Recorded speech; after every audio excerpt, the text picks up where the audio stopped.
the million and one different things that you could do from a tactical perspective, marketing wise, there may only be 2 or 3 things which work well for each individual. So for me, for example, podcast interviews, my books, and then speaking from the stage, that's my marketing mix. Most hosts never achieve the results they hoped for. They're falling short on listenership and monetization, meaning their message isn't being heard and their show ends up costing them money.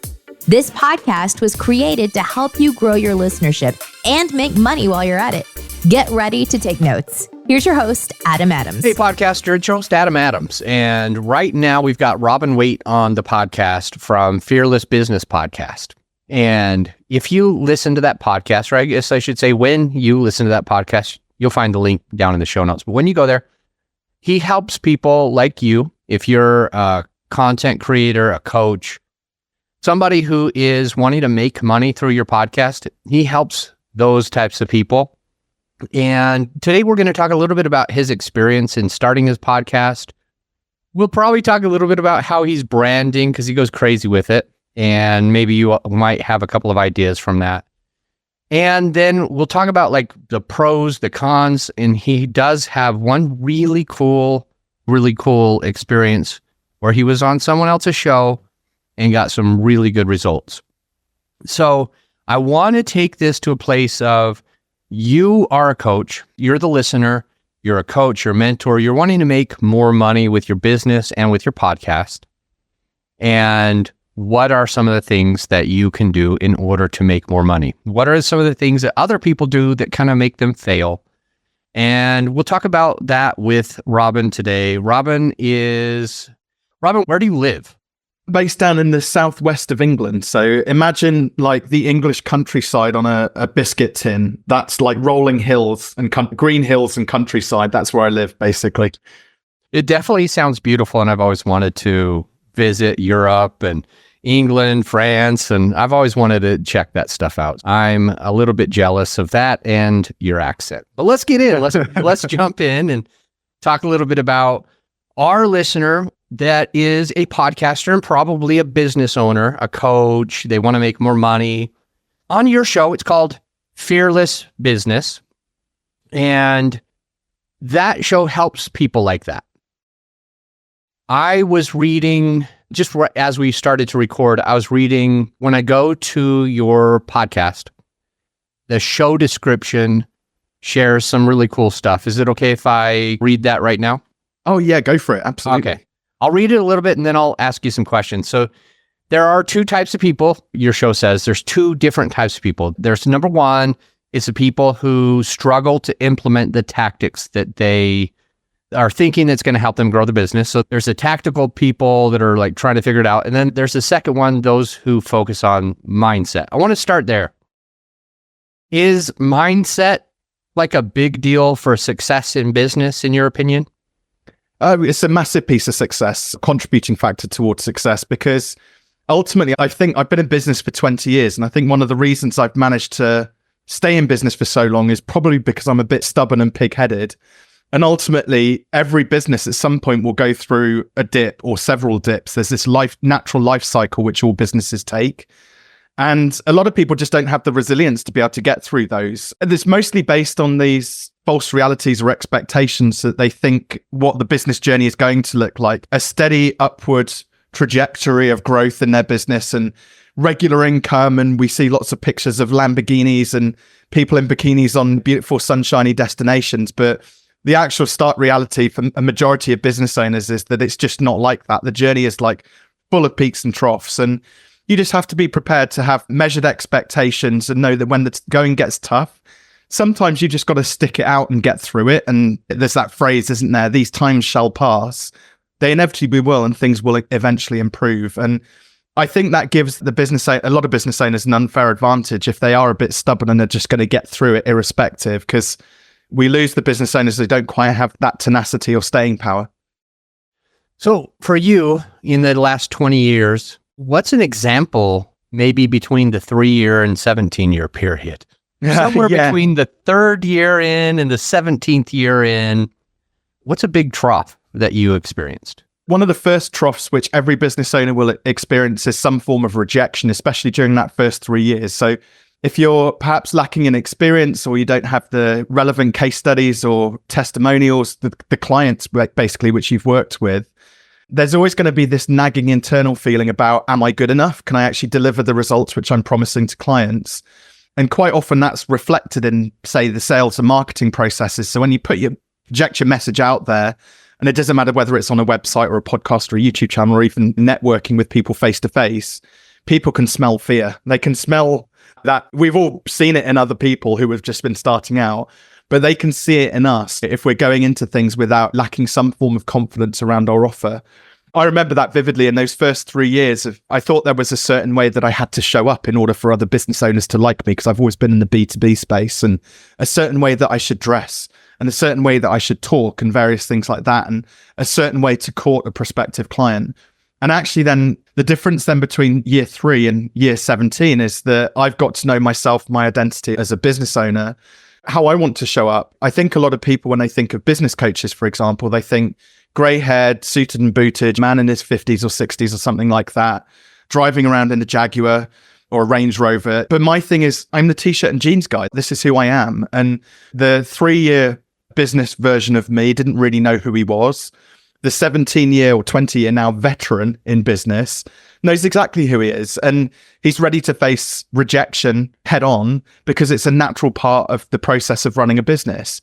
You're going to get some clients that say yes, but the vast majority of business is actually about being rejected, whether it's through your social media or whether it's directly through sales conversations. People say no, it's just not best fit, and it's just getting comfortable with that. Okay. And just to be clear, you saying that having tactics and tools and strategies for the business, or maybe it's just tactics, is the wrong way to go, or are tactics still beneficial and you should be fearless? Tactics are beneficial, but in people, when it comes down, the tactics we tend to think of in business are more so about marketing tactics. How do I grow my brand and get my message out there? And again, business is very different to what it was 20 years ago. So in 2004, when I first started my business, you could get a website set up, a basic website, get some business cards printed and show up to some networking meetings, and it was easy to get clients, right? Social media didn't exist. A lot of the podcast platforms didn't exist. YouTube existed, but internet speeds were woeful, so nobody really watched videos or streamed videos. So the way that we consumed business information and connected with the world was vastly different. And another interesting statistic, which I don't know the exact figures in the US, but in the UK, they're loosely similar. So 20 years ago, there was just shy of 500,000 registered small businesses in the UK, and today there's 6 million. So the internet's this great thing that's enabled lots of businesses to get started up. But the challenge is that there are 10 times the number of coaches out there. There's 10 times the number of web designers out there, 10 times the number of marketers out there that you're competing against. And that's just in your own country.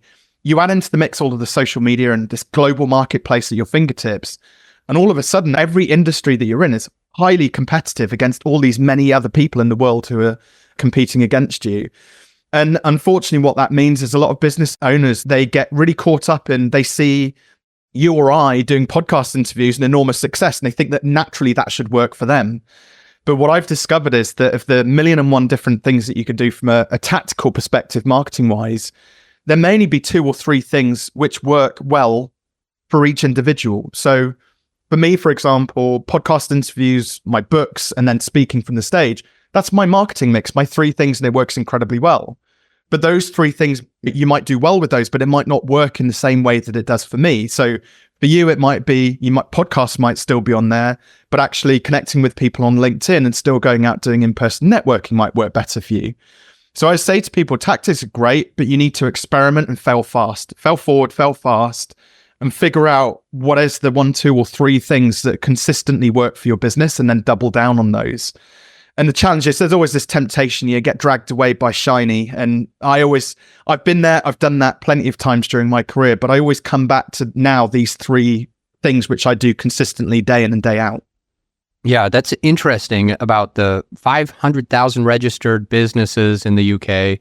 What year was that? How far back are we thinking? So that was 2004. So only 20 years, 2 decades. 20 years, and now 6 million. Yeah.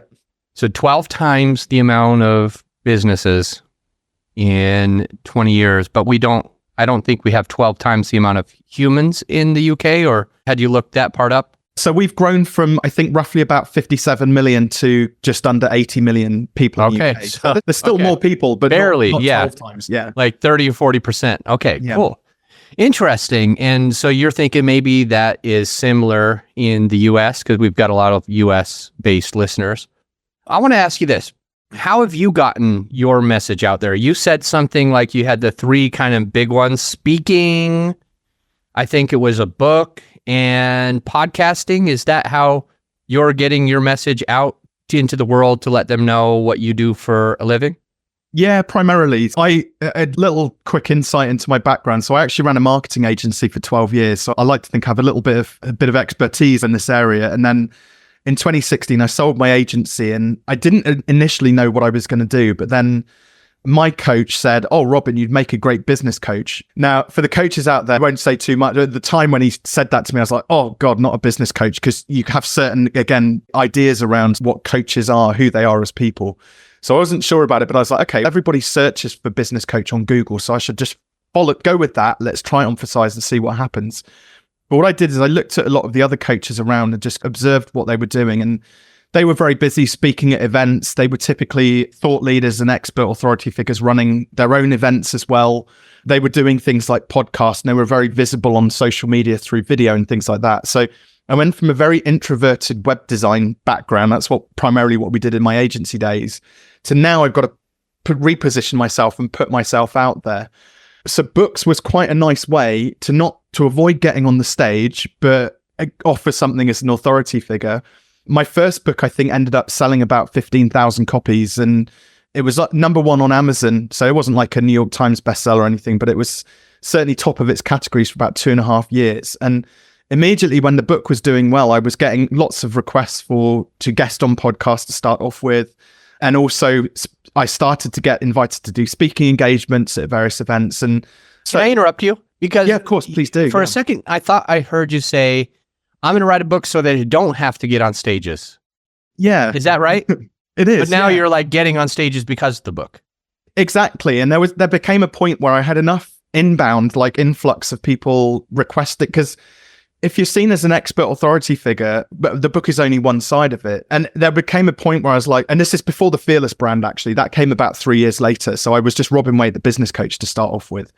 But yeah, I started to get those invitations. I just had so many. There was a point where I was like, I can't keep saying no to these opportunities. One of the first podcasts I guested on was the Google's Partner podcast. And that was only about a year into my coaching career. And things just blew up. The moment that episode went live, then all of a sudden I had an influx of other opportunities come to me. And as a web designer, I used to do SEO. Google's been in my life for the best part of 15 years. So how could I say no to something with the Google brand on it? But then I started to realize it was a great opportunity to figure out what my message was. And I started to understand what resonated with people and how I could tell stories then would connect with the audience at the other end of the podcast. So the book was fantastic. It opened up those doors. And yeah, reluctantly, I started to lean in and say yes to it. And then it became part of my strategy. It was like, I think in my first year after the Google Partner podcast went live, I think I ended up guesting on something like 44 podcasts that year. And I got about 30 speaking engagements as well off the back of the various different events and podcasts that I was guesting on. So let me ask you this. When you said I could tell stories, is that just a quick interruption? Are you saying that for like the listener who's hearing us talk about success in podcasting, success in business, that storytelling is something that would benefit the listener to be more successful? 100%. And the reason for that is because when you ask most business owners what they do, they'll tell you, I'm a business coach, or I'm an accountant, or I'm a website designer. And they're like, oh, great, tell me more. I'm a web designer and we build HTML standards compliant websites which get found on, Google. So they'll tell you what they do, but what they forget about is that nobody's buying a standards compliant website or coaching sessions or whatever it is. What they're actually buying is the result of those things and the outcome. And anecdotes are a great way to tell those success stories. The journey, it's like the hero's journey. If we started here, we got to here, we had these challenges along the way. And then lo and behold, we ended up growing our business and making more money. So yeah, so stories are hugely transformational.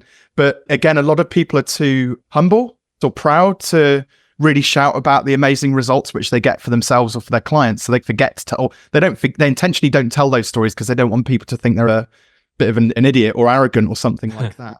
Robin, can you and I role play? Yeah, please do. We're meeting for the first time. Let's just say we're at a conference. Maybe you just spoke at that conference because someone read your book or whatever. And I'm up talking to you and I say, hey, what do you do for a living? What do you say? So I might lead with something like, I'm guessing at this conference, you're a coach or a creator or something along those lines. One of the first things we do, imagine like how you're currently charging for your service. We package it up. So rather than you charging time for money for your service, we package it up into a really smart offer, which means that generally then you can double or triple your prices. In fact, we've had clients who've quintupled their prices in as little as 30 days through using our methodologies. And the goal here is that where you think you need more clients in order to grow your business, we want you to have far fewer clients, but double the income. Does that sound good? Yeah. Okay, cool. Love it. Love it. That's good stuff. Hey, I've got a question. So you do those three main things. You did Mark for like 12 years. And I'm curious because we're in the age of AI about to take over everything. And I'm curious, I guess on two sides. So it's a double question maybe. Are you scared AI is going to take your job? And also, are you going to be utilizing AI more and more to help you with the things you're already doing? Yeah, same answer actually for both questions. Like, I'm definitely not afraid of it. I think, and I think about it this way, right? Google has, as a search engine, has been around for how long? 25 years or more, probably. There are still people in 2024 who don't know how to use Google. They don't know what to put in a search box. So naturally, like AI, which is much more sophisticated, it means that if people can't work Google, how do we expect them necessarily to be able to understand how to use AI? So those who embrace AI and understand how to use it effectively and leverage it into their business are going to be light years ahead of everybody else out there. There's all these things that are actually just give us those small unfair advantages. So I don't think there's nuances of coaching which rely on understanding body language, tonality, pacing, things like that. When I see that maybe you feel a little uncomfortable, being able to just see those tiny little inflection points in even your eyes disappearing off into different directions, which I don't believe AI can. It may do eventually, maybe 5 or 10 years into the future, but certainly for now, you've still got to have that human-to-human interaction as a coach in order to really be able to effectively coach somebody. Don't get me wrong, you could train a GPT model these days to do 80% of the work in terms of giving people tactical, practical answers, but it won't be able to see emotions or feel emotions, if that makes sense. And really, that's the art of, because you could tell me, you could type something into a GPT model, but it won't know that there's a fear behind that or some other sentiment behind that, which is going to ultimately prevent you from taking action. Yeah. Okay, cool. I want to move on because you've got a really cool thing that happened where you got a certain amount, and it's a lot, of people into your funnel, into your world, which brought a certain amount of money, which was a lot of money from doing just one thing that took you about an hour. We'll be right back. Hey, my friend, as you know, this episode is sponsored by my company, GrowYourShow.com. We want you to be able to have the best tools at your disposal without costing you a whole arm and a leg. So right now you can get a free list of vetted equipment that like mics, mixers, webcams, sound treatment, editing software, everything that you need. I created the whole PDF with direct purchase links just to save you time and money, to help it be more convenient for you. So this free PDF will help you skip all the guesswork. If it's on there, it's vetted and approved by yours truly. And if it's not on there, it's probably not worth the money. So go ahead and get yours at growyourshow.com/PDF. Let's get back into the show. We are back with Robin Waite, and it's been interesting to just get his ideas around mindset being important and how helpful they are.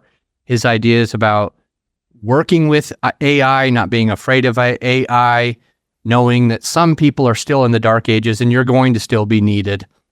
And talking about those two pillars, and one of them being like how the tactical things aren't always the biggest, talking about how you need to be fearless. And I want to get into two things really. At the end of this episode, it's going to be a remarkable story about some a way that he made a lot of money in a very short amount of time. And before that, I want to hear about his experiences. So I'm thinking you're listening, you want to know, what did he go through? What did he learn? How did he fail in his podcast? Let's start there. Robin, tell me first one story about something you really learned from the podcast the hard way, and then let's get into that story about how you made a whole bunch of money in a short amount of time.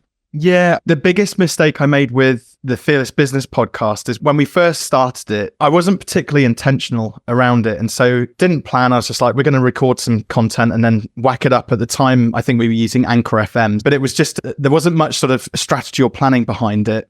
Thankfully, I did correct that further down the line. But I got to about believe it or not, episode 67. And I was getting to a point where I was like, oh God, I'm having to like record yet another episode. And I started to get my first learning. So I thought I would get a faster ROI from my podcast. Probably, again, it's one of those things that we get attached to, but then when it doesn't happen, we end up feeling a bit disappointed. But we got to episode 67. I'm questioning my life choices as to whether I should have started a podcast. And then in the same week, this was actually just before, so late 2019, and we've been doing it probably for about 18 months by this point. I got two separate emails, one from Google, another from Microsoft, and then couple of months later, another from a big pharmaceutical company. All three had listened to episode 2 of my podcast, where I think I talked about growth mindset versus fixed mindset. And they wanted me to speak at their various events, 2 online conferences. One was going to be in person, but it got moved online because of COVID. So I think in total, those 3 speaking engagements alone totaled about £12,000 or something like that. It's about $15,000. And it's one of those things, if I'd not persevered blindly, like something which I alluded to at the start of this, pig-headedness, stubbornness, I'll just carry on. I'd set a goal. My only goal I'd set was to get to 100 episodes. So it showed me, no, this is worth doing. This is worth pursuing. Let's carry on. And at that point, I started to get a bit more strategic around the content. So that was my first learning. The second learning, I thought an easy way to get content out and to grow the podcast, not that there's a right or wrong here actually, because there is some benefits to this, but was to get guests on. But again, I wasn't intentional around the guests that I was getting on. So many of the guests I didn't know, and too many of them had quite, I would say, small audiences. So we did great episodes and great content, but when it came to actually promoting it, and my audiences were relatively small at this point, we didn't get much traction from it because they were quite reluctant to share it because they were just busy with life. So as we approached the 100 episode mark, I was like, I am going to make a plan now. I'm going to get much more strategic. And we made about 3 or 4 changes to our strategy at that point, which ultimately ended up with getting about 4 times the number of downloads that we were getting prior to it. So I recognize I've been speaking a bit, so fire away with your questions if you want to dig into that, or we can. I have some questions I'm going to be asking, so keep going. Where you are right now is the 3 or 4 changes. I think the listener's excited to hear this. I don't want to pause it. The 3 to 4 changes that you made that I think you said quadrupled your listener. Okay, yeah. Keep going there. That's it. First change we made was we pivoted away from just doing guest episodes. So now we have a mix, which is 1 guest episode with somebody who has pre-built a good audience. They are an expert authority in their field, but most importantly, I already have some element of a relationship built with them, or there's a partnership there. So I know when we launch the episode, it's going to do well. And so we went for 1 and 4 guest episodes, and then 3 and 4 are monologues. And that came off the back of a friend of mine kept on trying to tune into the podcast because he thought he'd hear from me. And he's, Robin, I keep on hearing from these random strangers. Like, I want to hear more from you. So we went from majority guest episodes into majority monologues. And now we do a little bit of a radio show type thing where I'll get much more involved at the start and the end of the podcast, bring the guest in. So it's a little bit more interactive that way. The second change which we made was I just went through, looked at the admin of the episode, and we hadn't put we put some thought into it, but not enough into the SEO, the search engine optimization of each episode. So the titling of the episodes, the descriptions, what we were linking to in terms of call to action, and various other things. The podcast admin wise just wasn't terribly well organized. So we went through, at this point, we're about just under 100 episodes. We ripped through all 100 episodes, re-optimized all of them. There was some ordering issues with the episodes. So we reordered everything. And also at the same time, we changed platforms because I realized that we were a little bit limited with our reach on the platform we were in. So we actually ended up switching to Podbean, which got us much better reach on a few extra channels as well. The next thing which we did was we did a relaunch, because we could have just carried on releasing episodes. At the time we were doing weekly, and I thought, no, I'm gonna go through a relaunch process here and try and get people a bit more excited about, let's make it an event. And we recorded 10 episodes, and literally we just released them all in really quick succession, like one each day. And that kind of just gave the whole podcast a bit more of a boost. And a combination of those three things, literally within the first, it probably took us about, 60 days before we started to really see a big difference in the traffic on the podcast. But yeah, it 4x'd our downloads just by doing a combination of all those things. Now, I'm sure there was probably one of them which made the bigger impact, so I couldn't tell you what that was. So maybe there's a lesson learned there that maybe we should have done one thing at a time and tested and measured. But for me, it was like, no, I've got to get re-enthused about this and just do a big launch, basically. Yeah, good stuff. Now, I want to hear as well this really cool story, and to share a little bit with the listener. I think something you did, and you'll tell us what it is, got you on a big show, and you got some huge results just from that one show. Let's start there. Yeah, so I got a bit disillusioned with marketing towards the end of 2022. And at the start of last year, I want to get more intentional about it, because I was spending, I love coaching.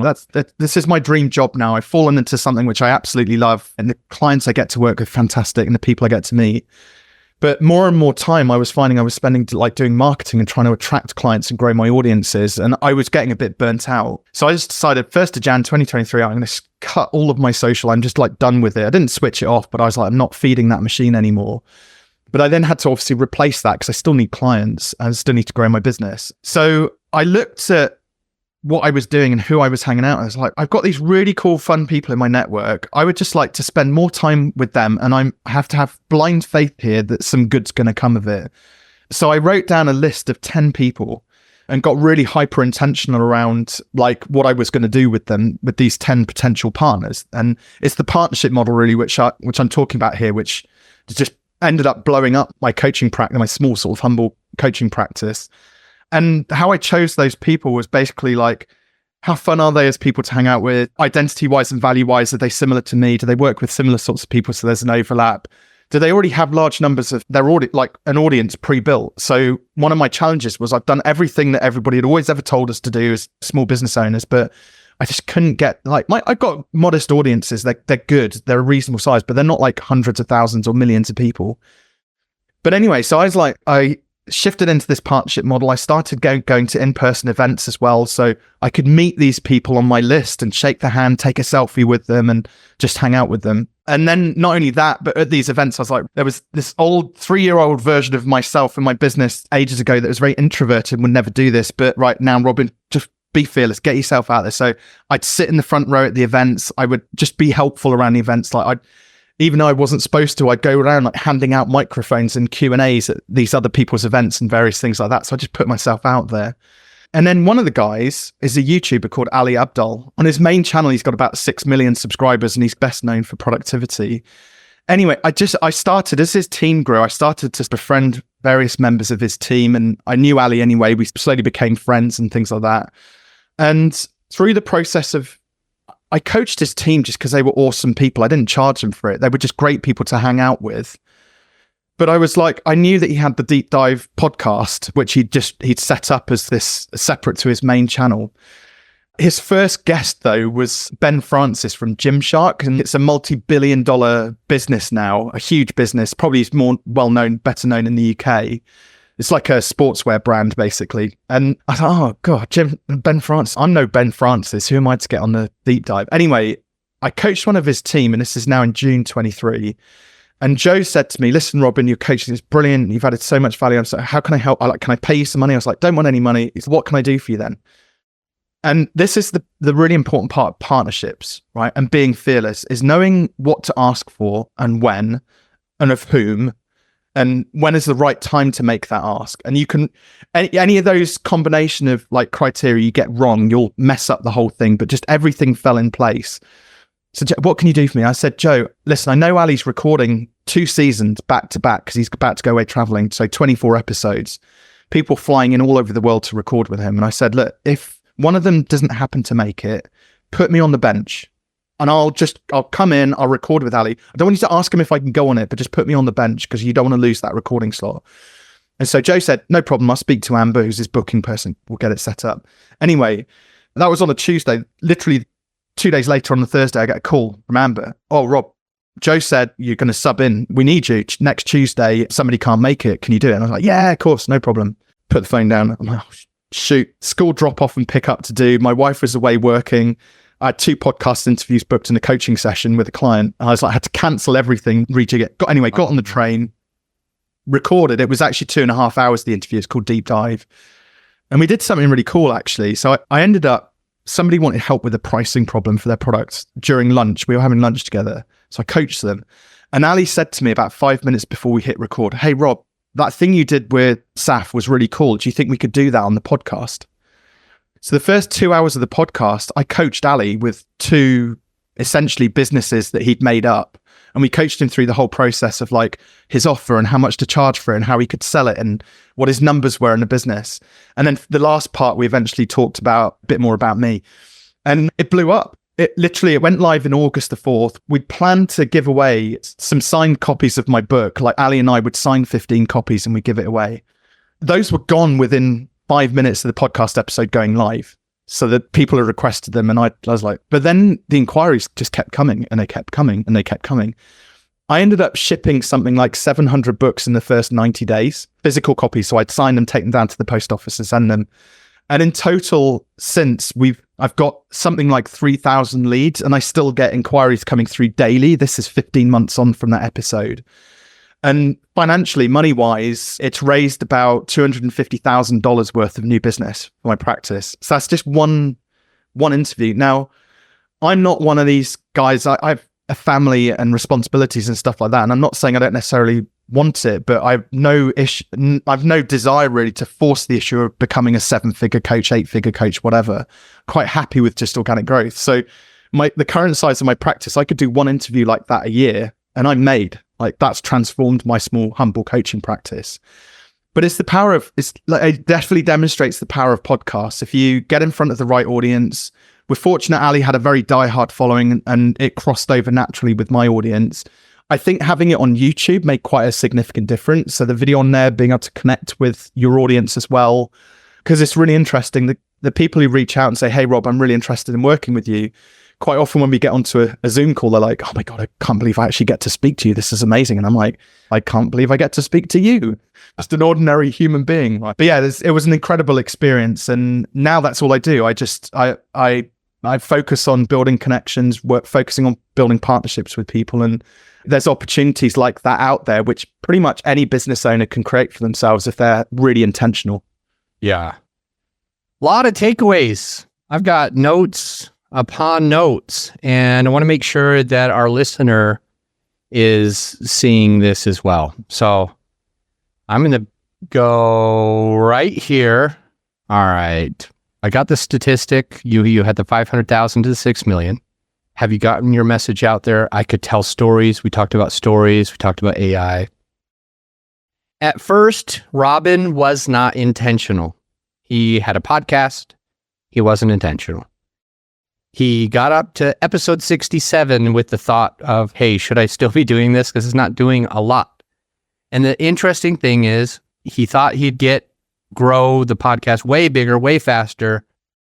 And then for some reason, and hear this out because this is important, when episode 67 was out, Google, Microsoft, and I think a big pharma company listened to episode 2. Why is that important? Because you have to understand that when you have episode 793, people are going back to episode 1 still. It's not like they're not listening to the things that started the podcast. So for Robin, during episode 67, these 3 big companies listened to episode 2, and it made a big difference to him. He said, I thought the way to grow was guests, but I wasn't intentional about having the right guests. And so what did he do? Remember, he said he had 3 changes that quadrupled his listener base. Number 1, Instead of doing all these guest interviews, he did 1 out of 4 was with a guest. And then 3 out of 4 were monologues where it was just him. Because his listener wanted to hear his expertise. His listener was coming to listen to what he knew. They wanted to learn from him. They resonate with him. And so when he did fewer guests and more solo episodes, he started making more money. A second thing that he did was worked on the SEO. Now, this is a lot. This is a big thing because he renamed and reordered the previous episodes. He also switched from the free platform, you get what you pay for. He switched away from Anchor, which is now Spotify. He went away from that free platform and he started paying and he started getting more results. He also released his episodes in a new way. And then we want to get into this next little story. So he got intentional about, and I put in big capital letters when I made the notes here, marketing. He was getting a bit burnt out. He changed his marketing. If you've been listening to this podcast a little while, you may have heard me talk about marketing is the fuel in your tank. You want to get from A to B? That's great. You've got a plan, the roadmap, where you're going to go, where you're going to stop in order to get from A to B, from California to Florida, all of that. And without the marketing, you go nowhere. Without the fuel, you go nowhere. So he got intentional about how he was marketing. He wrote down a list of 10 people. And the big takeaway here is partnerships. He wrote down 10 people that he could work with, 10 people that he knew that they had the same audience. He got that clear. And this change blew up his whole coaching practice. He found people that had a similar audience. He found people that had the pre-built already ready in their audience. And when he went to events, he paid the extra money to be VIP. He said he wanted to sit in the front row. He started taking selfies with these people. He handed out microphones and did Q&As. He befriended some of the members of one of the people's teams. He even coached one of them for free. And when he said, hey, here's how can I pay you? Robin said, no, I don't want your money. Then he goes, what can I do for you? If one of those people doesn't show up to this really famous guy's podcast, Deep Dive, if someone doesn't show up, he said this on a Tuesday, I'd be happy to fill in the spot. 2 days later, ask and you shall receive. 2 days later, he's on that giant podcast. He gets 3,000 new leads, had to send like 700 books out within 90 days, and he made 250,000 pounds. And as I understand it, pounds and dollars are pretty close. They're within like an 85% ratio. Yep, pretty much. Like that, usually. Yeah. So £250,000, $250,000 that you could make if you get intentional about marketing. Write down the list of the 10 people, find out clearly who has the similar audience, put yourself out there, front row, selfies, microphones, befriend members, free coaching, and you might have a similar success. Robin, how do you want to end this episode? What do you want to share with the listener that they still haven't heard? So Fearless is all about not being reckless. It's about fearing the things in business and life ever so slightly less that stop you from achieving your goals. And I know that there's a lot of people potentially listening to this who either are in a job and thinking about starting a business, they've got this great idea, or perhaps if they've already got a business, there'll be something which they want to do but haven't done yet. And quite frankly, there's only two things that ever go wrong in business. It's not like you go and get water on the plains of Africa and you can get eaten by a hippo or lions or something like that. In business, you could either lose a bit of money or lose face. You can look a bit dumb. And neither of those are actually that bad. So if there's a thing you want to do, please just get out there and do it. Give it a shot, because then at least whether you're going to make it work or not. And if it don't make it work, you can readjust and do something different. But I don't know about you, but Adam, I hate not knowing. I have to know the outcome, irrespective of whether it's good, bad, or ugly. Yeah, I get that. So for our listener, this is Robin Waite. This is the kind of content that he puts out about marketing and growing your business. If you have a business, scroll down to the bottom of the show notes right now, and you can see his podcast. Go ahead and click there. If you give him a rating or review, let him know that you found him here, and see how you can grow your business the fearless way with Fearless Business Podcast. Additionally, start thinking about some of the things that you learned. Go back look at your notes, remember some of the things that he's done, how he put himself out there, and what of those might be your strategy. Remember, he said there was, I don't remember if it was hundreds of thousands or something like that, but he said there's so many different options of how you can grow your business, how you can do marketing, how you can figure this out. And he figured the three things. For him, he did the book, he did speaking, and what was the third one? The book, the speaking, and for you, Robin? Podcast interviews. Podcast interviews, going on other people's shows. And so find out what your three are. And I'll see you on the next episode. By the way, one way to ensure that you don't miss out on great content that we're producing on a regular basis is to make sure you're subscribed to the show. You need to be subscribed or following the Apple Podcast or wherever you listen to it in order not to miss all of that. And before I let you go, I need to mention, because a lot of people are asking, do you help? Can you help me with this? And the answer is yes. My company actually does it. It's called Grow Your Show. And you can find that at growyourshow.com. Our clients, they call us the easy button for podcaster because they simply have to record their episode. And they know that every single thing else is done for them. We sweat the hard stuff so you can be the star of your show. And if you would like help to make sure that we're editing and publishing and promoting and doing your social media, it's all in one place. And I think it's pretty affordable. You'll have to take a look for yourself. Just go to growyourshow.com and check us out. And by the way, I'll see you on the next episode.